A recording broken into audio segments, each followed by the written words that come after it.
94.2 service compris. Ouh là là. Ouh là là. Oh là là. Non, ça on le fait pas, ça. D'accord. Non, on a dit on faisait pas. Ça y est, Isabelle est partie, là on la contrôle plus.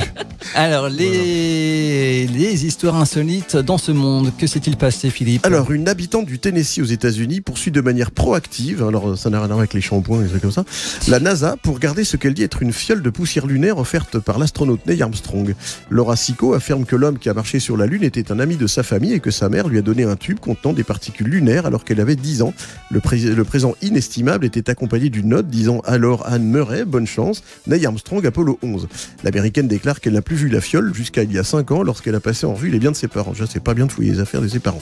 C'est vrai. Déjà, Voilà. oui. Bah oui. Alors, aucune loi n'interdit aux particuliers de détenir des objets provenant de l'espace, mais la NASA en aurait déjà saisi. Le guide des échantillons lunaires de la NASA notifie qu'ils sont la propriété du gouvernement des États-Unis.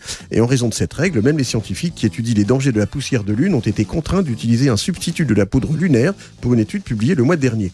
Alors, la plainte proactive représente un moyen moins coûteux et plus rapide de résoudre des conflits avant qu'ils ne surviennent.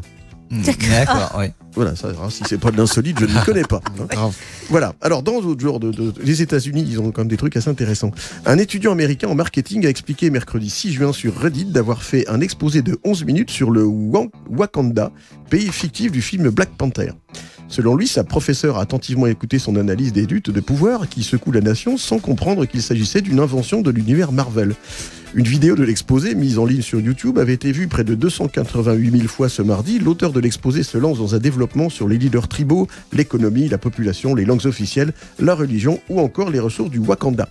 Ses camarades de classe ont eu du mal à garder leur sérieux, surtout quand l'enseignante a demandé des explications sur le vibranium, ce métal imaginaire, voilà, il y en a qui connaissent, qui fait la richesse et la force du Wakanda. J'ai même vu la vidéo en fait, c'est pour ça. Ah bah voilà, donc je n'affabule pas.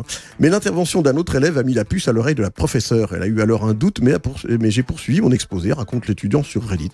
Et pour elle, il était inconcevable que je fasse autant d'efforts pour un travail sur un pays fictif.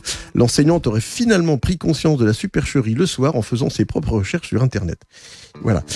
Alors, pour finir, est-ce la preuve d'un don de télépathie, la manifestation d'un coup de bol magistral? Toujours est-il que mardi, Marie-Jeanne, candidate de Questions pour un champion, a fait forte impression en donnant la bonne réponse alors que Samuel Etienne avait à peine prononcé 2 mots.